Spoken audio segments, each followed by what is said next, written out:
Bueno, uno de los grandes problemas que tratamos de resolver cuando decidimos montar la Fundación Lealtad en el año 2001 era a quién copiábamos, ¿no? Entonces, por nuestra formación, decidimos que había que copiar a Estados Unidos y miramos qué se hacía en Estados Unidos. Y en Estados Unidos entonces existía la BBB Wise Giving Alliance y les copiamos a ellos. Le invitamos a uno de los directores a que viniese a España, estuvo 3 semanas con nosotros, nos enseñó lo que se hacía y a continuación iniciamos el proceso natural, que es adaptar lo que ellos hacían a la situación española. Y uno de los grandes cambios, que ya lo ha anunciado Ana, uno de los grandes problemas es la información pública.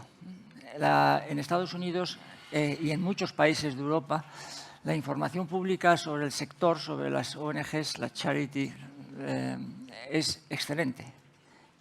Entonces, el planteamiento que se puede hacer desde el punto de vista del evaluador tiene una línea. En España, la información pública es muy regular.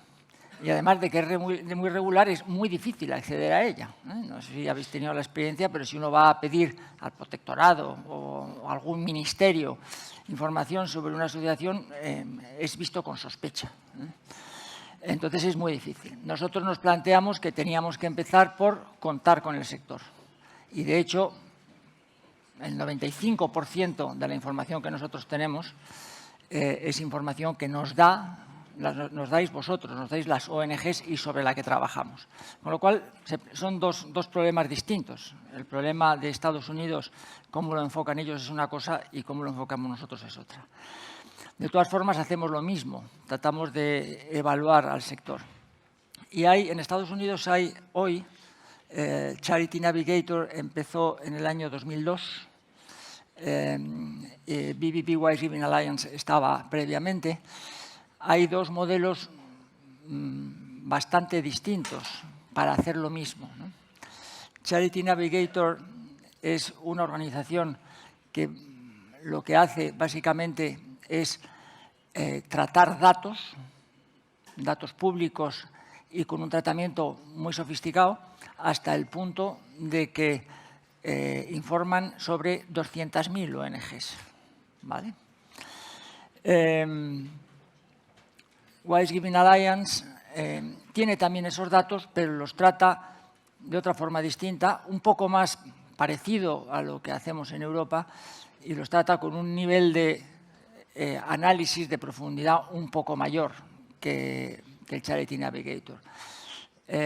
Charity Navigator tiene, me parece que 11 millones de visitas anuales a la web. El BBB Wise Giving Alliance tiene más de 2 millones. En la Fundación Lealtad tenemos 200.000 visitas. Bien, es verdad que nosotros solo somos 40 millones y ellos son 400, o sea que tampoco está tan mal. Pero bueno.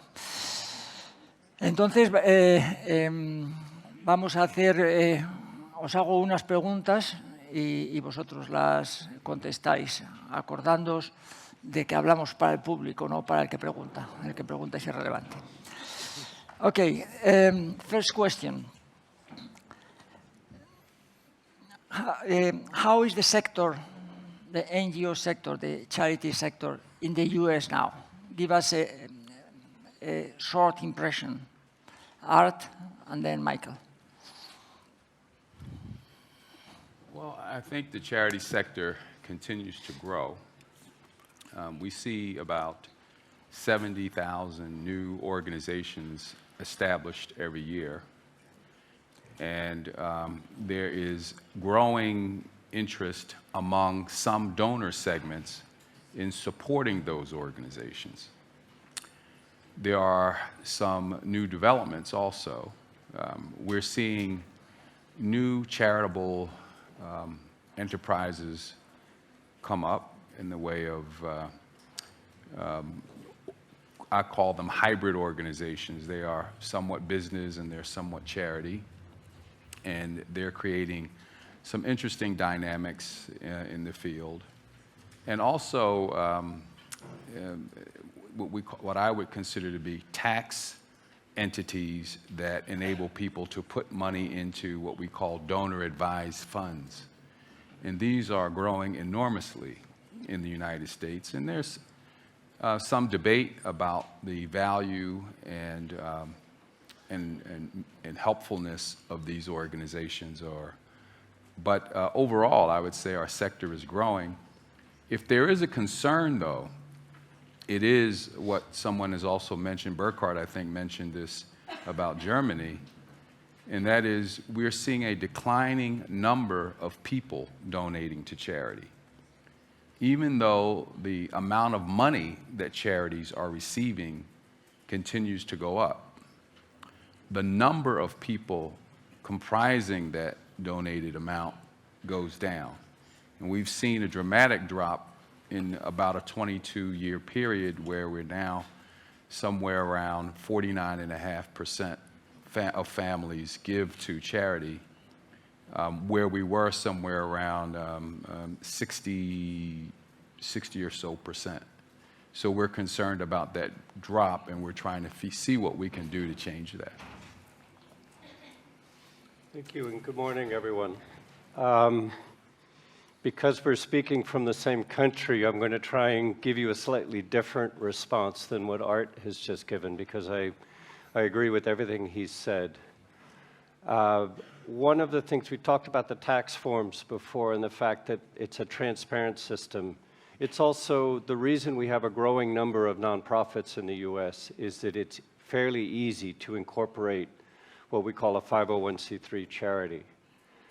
The reality, though, is that the vast majority of charities in the United States are really quite small, and similar to any startup enterprise, 80% of them go out of business in the first 5 years. So what that means is it's not an efficient sector. We have a lot of overturn and a lot of great intention and money that goes into the sector that doesn't necessarily lead to longevity and sustained improvement in what we do. As evaluators, this creates challenges, because how much can you evaluate an organization in its first couple of years, right? So that's one of our challenges. Other trends in the spirit of some of what was said in the earlier panels, I actually love this sort of the meeting in the middle between corporations becoming more social and social enterprises becoming more corporate-like. You have to be careful how you say that. It can be a bit of a trigger argument. But what's happening there is that the job of doing good in the world is becoming everyone's job and everyone's responsibility. Going back to the Edelman Trust discussion, we're seeing the lack of trust that we have in our government in the United States means we're leaning on business and social enterprise as a safety net, as a means of actually making a difference and improving our situation. So that's important.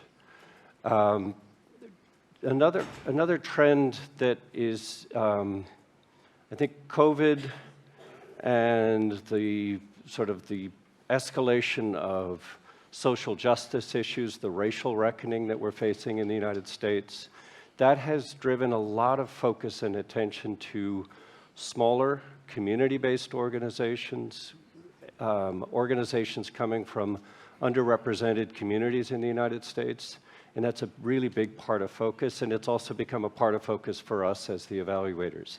How do we shine a light on organizations that have been invisible for the most part, because it's the large established entities that have really been leading things.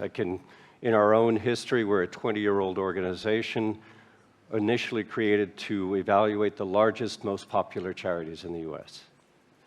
Well, today with 200,000, we have over 50,000 organizations with annual revenues around $250,000 US and less, which before wouldn't have been possible in our evaluation system. So really helping the smaller organizations gain that trust metric is actually something very important to us. Okay. Then let us switch to another topic, a very relevant topic. Michael, you do ratings. And art, we don't do ratings. Pros and cons of the ratings, please. Michael? Sure. Ratings drive, I think it's interesting in the discussion. We do ratings and we don't do ratings. We also, ironically, have a trust moniker or a seal. We use stars. So there's a numeric rating. Each element of the rating is numerically calculated. Then the different parts of the rating, just very quickly, we also evaluate across 4 areas. We look at financials and accountability metrics. We look at what we call leadership and adaptability. Do you have a plan? Very similar to the mission, to the standards here. We look at culture and community, which are looking at internal practices around utilizing beneficiary feedback, diversity, equity, and inclusion practices.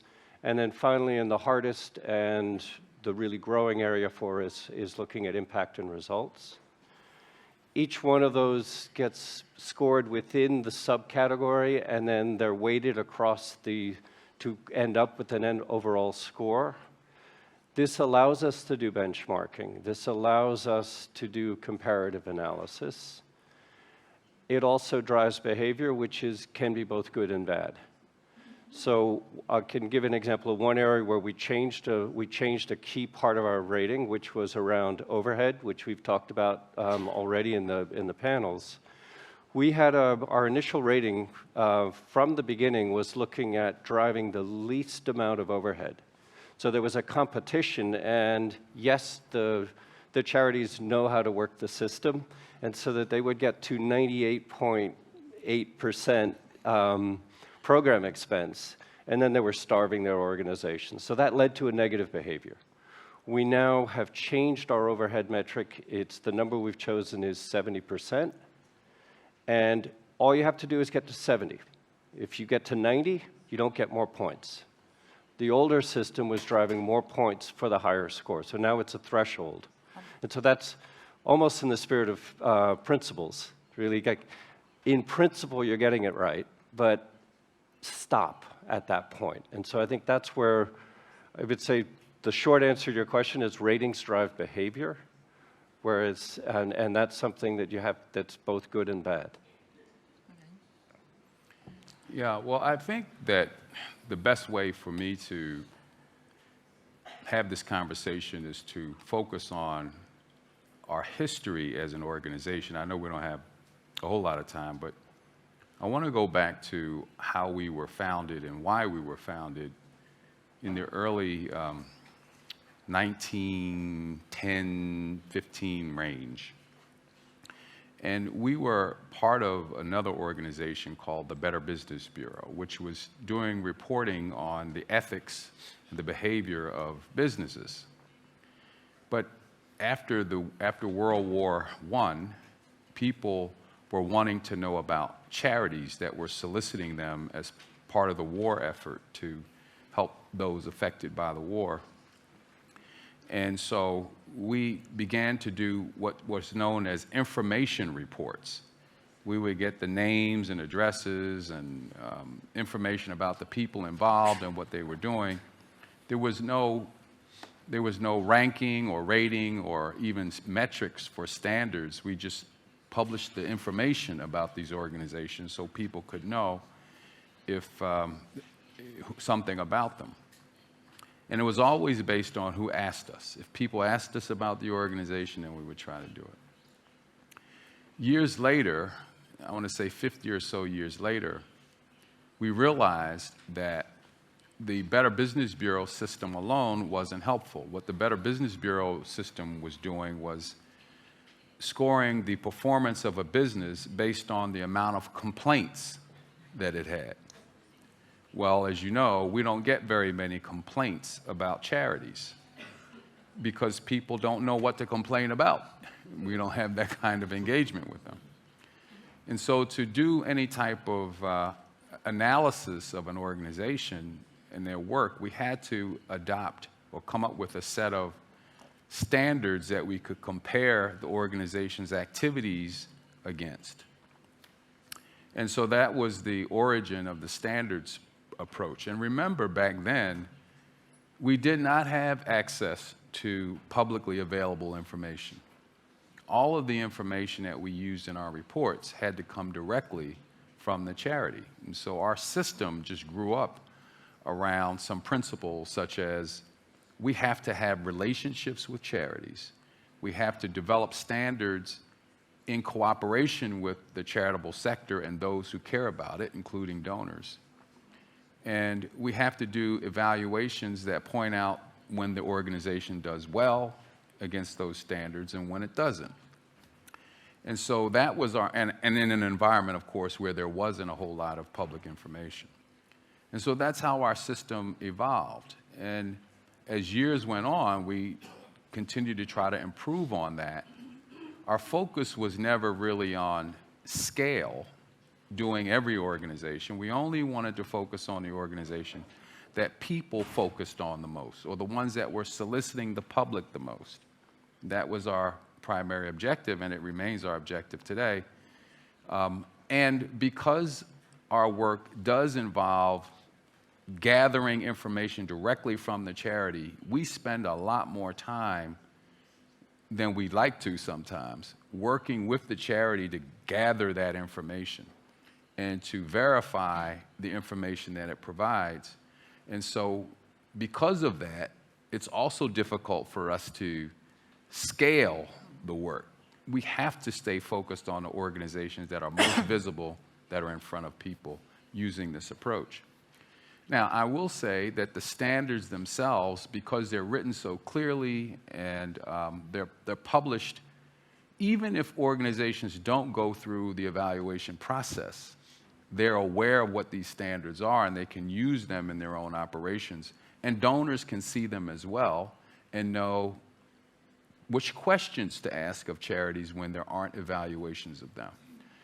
So I would say our approach to this, we love our approach. We think the standards-based approach is a good one. We're currently considering ways we can amend them to take into account newer issues that are on the scene right now. And we think that the two systems that we have in our country work together quite well. When people want a standards evaluation based on the metrics that we've gathered together with their support, they have a place to go. And when people want the type of rating, which I would commend Michael on adding to the breadth of the rating system, I would commend them for what they've done. They have two sources. And I don't think that there's a problem with that. I think it's wonderful that donors have this choice. Many donors use both of our services. Some use one or the other.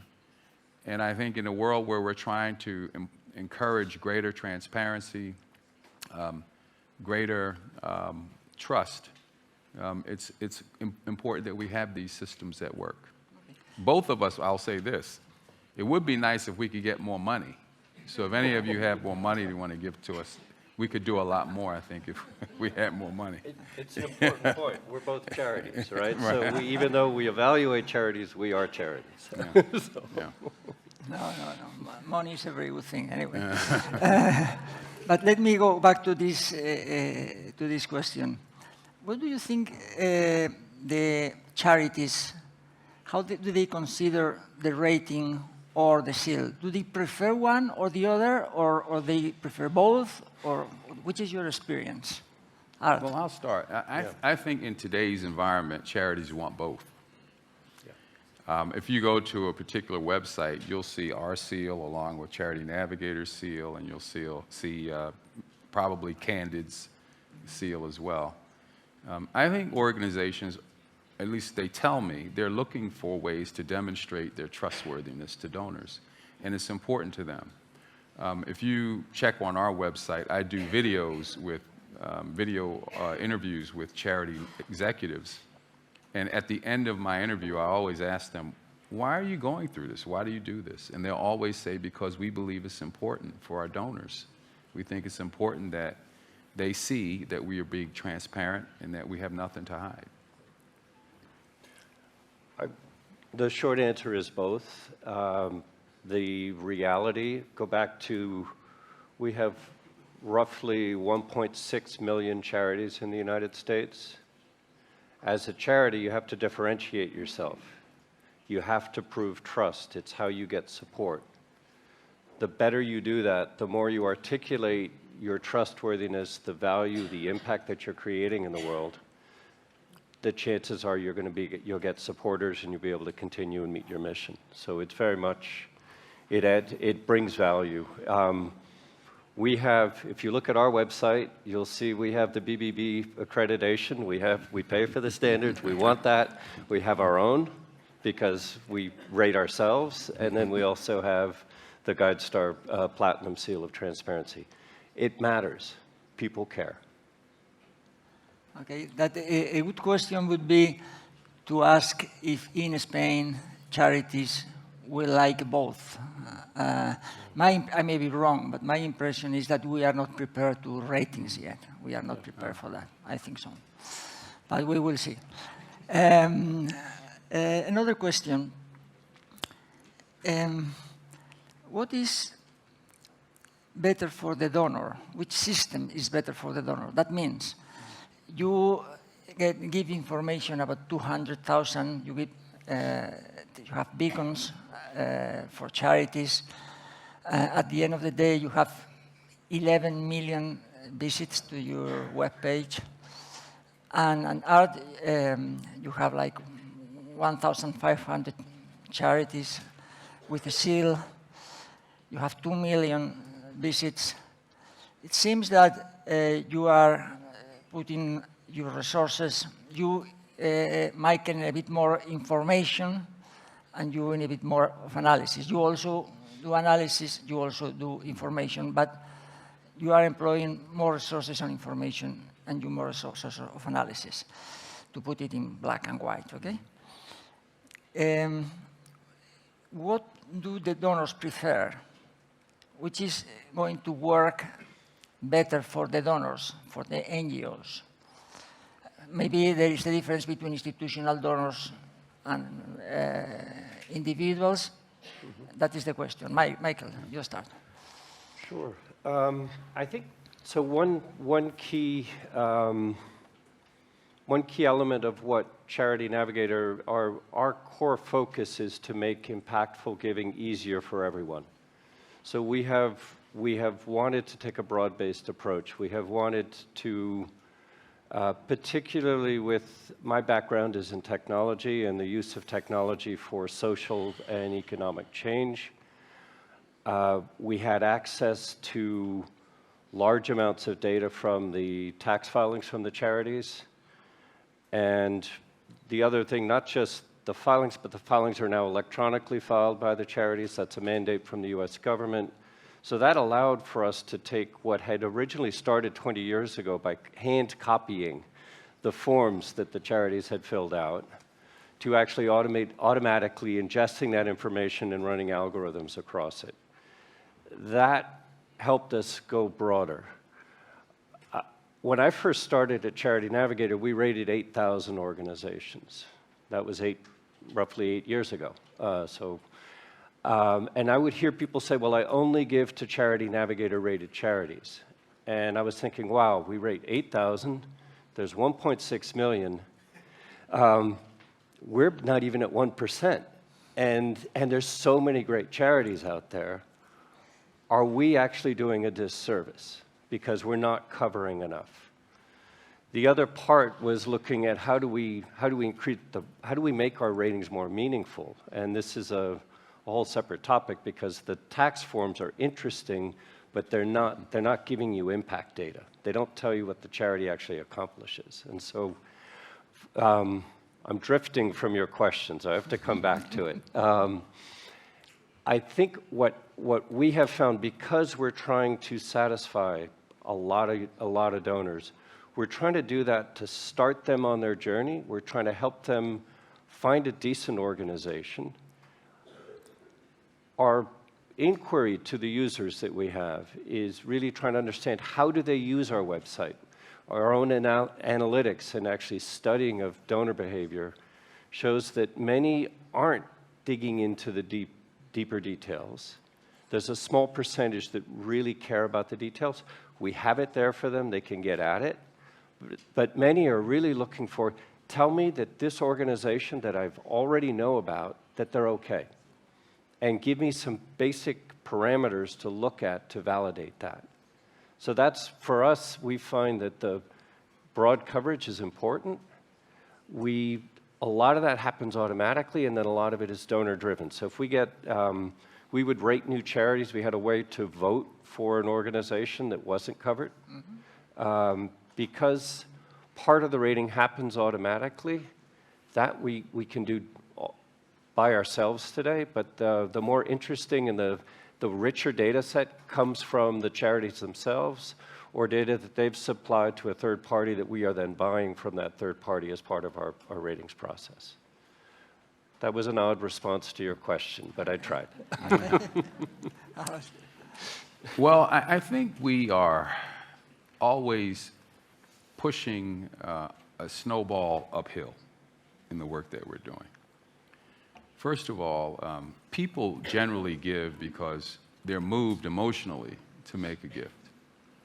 And so when you ask the question, what's best for donors, that's very hard to say because most of us are giving not because Michael says they should give or because I say they should give. They're giving because something moved them to give. And when they check out our resources, they're already predisposed, I think, generally to give. And what they want is some assurance that that emotion is not going to be displaced. But even there, that's only a small segment of the donating public.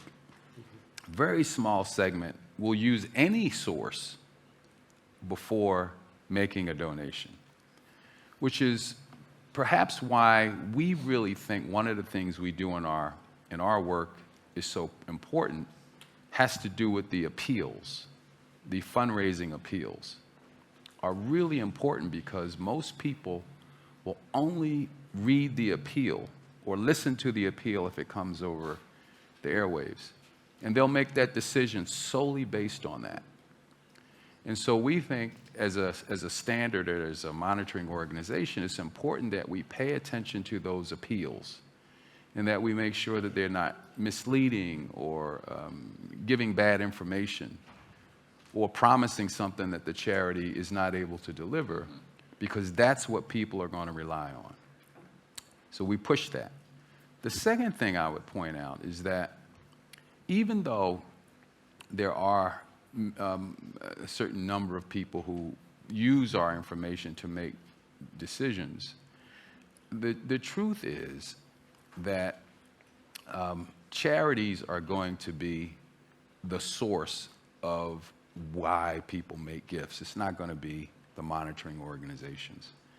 And so we have to continue to promote good behavior in the charities so that ultimately the people won't be misled by them. And I think that is sort of where we are today. And even with the Edelman Barometer, and by the way, we do our own donor trust report. And I want to just call out my colleague here. She won't want to stand up, but I'm going to make her stand up. Elvia Castro, who's a member of the ICFO Board of Directors, she produces, it was her brainchild to produce the BBB Wise Giving Alliance or the Give.org Donor Trust Report.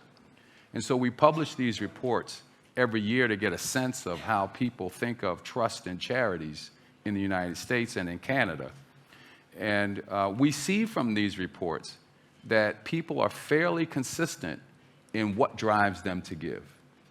And it's usually something emotional or someone from a family suggested that they give or a friend, and that's why they do it. Our work as monitors has to be to drive charities to do well by them so that people will never have to look at a report by us or anybody. They can just trust that the charity's doing the work the right way. So. That is a very good answer. Yeah. Well, in Fundación Lealtad, when we started our idea, I asked this question. Let me explain why. Okay. Our idea was that to produce data for the general donor, okay? But we didn't have any public information that was sensible, okay? So we started digging information from NGOs, and we started analyzing very deeply the information. After 22 years, we have a small number of visits, in our opinion, to our webpage, and we haven't affected seriously the normal donor, the individual. On the other hand, we have affected seriously corporations. And I ask the question because should we are thinking, should we continue doing what we do, or should we change a bit, or what should we do? That is a difficult question that I suppose you will be able to comment, and that will help us. I'll try. Okay. Well, I think it depends on your country's circumstances. Right. In the United States, corporate giving only represents about 5% of all the monies that charities get. Right. Very small. I don't know what the situation here in Spain is, but companies are almost irrelevant players when it comes to donating to charity. So we really depend on individuals. So we want to try to influence, to the best we can, what people do. We're limited in our ability to do that because we're not mass media marketing machines, right? We don't have, we don't have a CNN or, access to mass media. We do what we can on social media. We get a few thousand likes or whatever, and that's it. But I think that when you consider how we impact donors, we have to start with charities. We have to get charities to change. If we can get charities to change, again, we don't have to worry about people. We don't have to worry about people if the charities are not doing what they should be on behalf of people. So I think it's always going to be a challenge because we're never going to have enough money to advertise and make ourselves a cause celeb, if you would, in our countries about charity monitoring or trusting charities. That's never going to be a civil rights cause in our countries. But if we can work with organizations and continue to press them to improve how they operate, to work to achieve greater impact, to provide the information to people and to treat donors fairly, then I think we're making the biggest impact we can make. So I'll give you some of our history in my response, because we were very much created as a donor tool. And our founder came into significant wealth and started giving back, and then realized there was no one to help him figure out where the good charities were. He was familiar with a financial instrument called Morningstar, and so he decided to create Charity Navigator in the spirit of Morningstar. Two caveats, though. Never charge the charity, never charge the donor. So remove any potential or real conflicts of interest and create that. And so there was a very conscious choice. It was the individual donor that was our core audience. And that stayed true for the 21 years we've been in existence. I would also say we went through a strategic planning process about 3 or 4 years ago now, 3 years ago, and we revisited who was our core audience. Because what we were seeing was our audience was both the NGO and it was the donor, and we said, all right, we have to choose. So we used our own methods on ourselves and basically said, pick, and then measure yourself on that. And we chose the individual donor, and we were very conscious about that. And then we measure our North Star is how many people are really using our ratings. So we want our rating, not just it's a core value also, we want to be useful. This has to bring value to people. And so that was really important to us, and to see that. I think the other element is in how we're all doing this because we're trying to make the world a better place, right? And to Art's point, the corporates are a smaller segment of the donor population. We want to influence where the money is influenceable, right? And so our core is the individual donors. Our core is also at risk right now. One of the other data points that Art made earlier was that less than 50% of American households are giving. That's a huge problem. I mean, that's an existential problem for us because that individual donor may be going away, and so we may have to shift our focus as well. The last piece I'll sort of throw in as an idea in a response is it's something coming more, we do something similar to what our colleagues in Germany are doing, which is we have an advisory system when bad things happen. BBB also does this. This is a lightning rod for media. Media comes when and the media in the United States tends to want to tell stories about bad things happening in the charitable space. It's unfortunate that I get called to speak in front of mainstream media about how to protect yourself from charity scams. I'm okay with it because it gets us in front of the media, and then we can point them towards finding good charities to give to. But the fact that you need some kind of system to protect the integrity of the sector, and that's proved to be valuable, and also it's very consumer-centric, right? The people care about this, and it draws eyeballs to your websites. Okay. Well, I have to say that the behavior of the media is exactly the same in Spain, okay? So it's not very helpful. Last question before we go to questions from the audience. Which is the role of the Twitter, Facebook, TikTok, of the social media in your organizations? Well, I think we are trying to do better in providing good information in social media. We try to push our information out. But I'll admit, we're at a very early stage in understanding how to do that well. I don't know if people tend to look at social media for those purposes. When I think of Twitter, for instance, it looks like a place where all celebrities go to post about themselves. Facebook has become sort of a wasteland for people who don't know what to do with their time. And I mean, if I post a picture of my wife and I in Spain, we get hundreds of likes. But if I post an article about a charity, I get one.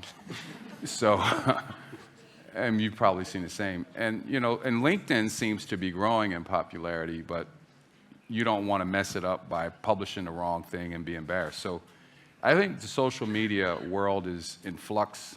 Whether we can use it for any real advantages, I don't know, probably at this point questionable. We should try. I think it's questionable. I do want to make one last point, though.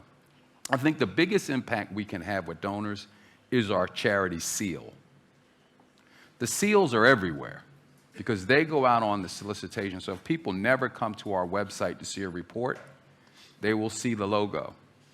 And they go on written appeals and websites and everywhere else. So that's a bigger impact that we have than just the websites themselves. I'll just, in the interest of time, just on that last point, it's meet people where they are. So we use every possible social media channel we can. Our first TikToks were launched about a month ago. So we're finally, now we're doing TikToks in 2023, which I never thought that would be possible. But I have a dedicated individual on my team who just really wanted to make it happen. So look for Charity Navigator on TikTok if you want. But Facebook is useful. Twitter, we want to get the information wherever the people are. So I have all kinds of opinions about the different social platforms, but we're just going to get our information out there. And it is the seal, it's the rating, it's the information you provide. Okay. María Eugenia. Sí, tenemos preguntas desde el público. Muy buenas. Voy a poner aquí. Un tema que preguntan, os lanzo las dos preguntas que han... Un momento que se ponga el... One second. Vale. Os lanzo las dos preguntas que han llegado desde el público. Hay más temas, algunos se han contestado a lo largo de la charla. El primero es en relación con la formación a los donantes. Es decir, ¿hacéis algo en relación con dar consejos, tips, que el donante entienda cómo trabajan las ONGs para a la hora de seleccionar pueda entender también mejor la información que generáis? Y la segunda está relacionada con el futuro de las nuevas tendencias, las donaciones en criptomonedas. En España hemos visto organizaciones que hacen eventos en el metaverso. ¿Eso es solo para unos pocos donantes y unas pocas ONGs? Ese es hacia donde tenemos que ir, un poco las nuevas tendencias. Habéis hablado de redes sociales también, pero dando un salto más en esos temas.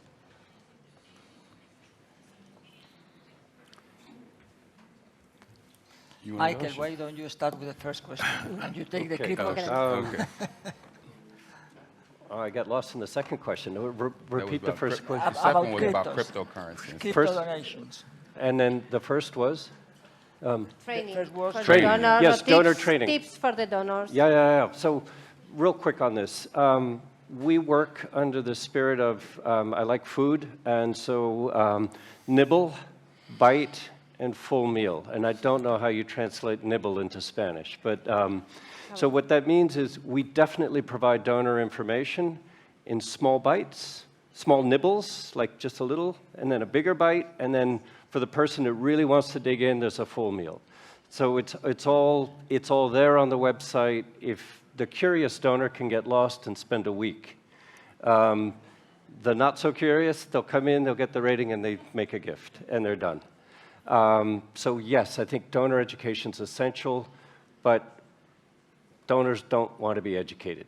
It's emotional. It's coming from the heart, right? So it's a balance. On the multiple currencies and crypto, it's the same as social media. If you're a nonprofit trying to bring in money, you want money coming from as many different channels as you can, ethical channels, but you want it coming from different channels. So I would say explore everything. I also think in terms of trends, what's happening, it really is in this hybrid giving right now, or giving by doing.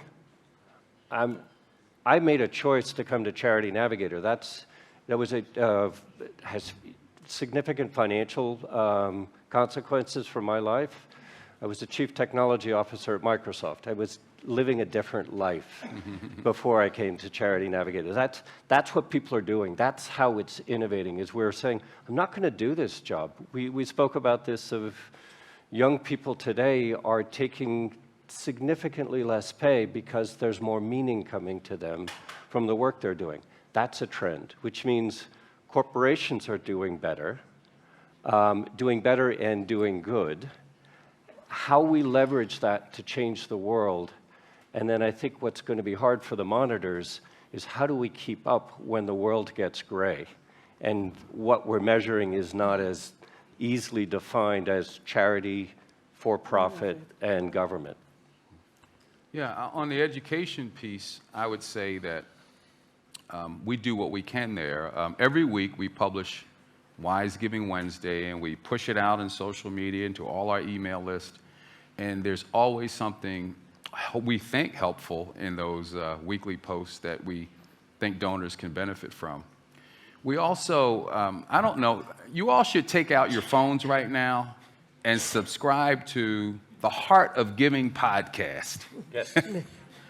The Heart of Giving podcast, which is a podcast I do every week with a CEO of a charity, and we really get into what motivates them to give and be support. Why are they in the jobs that they're in?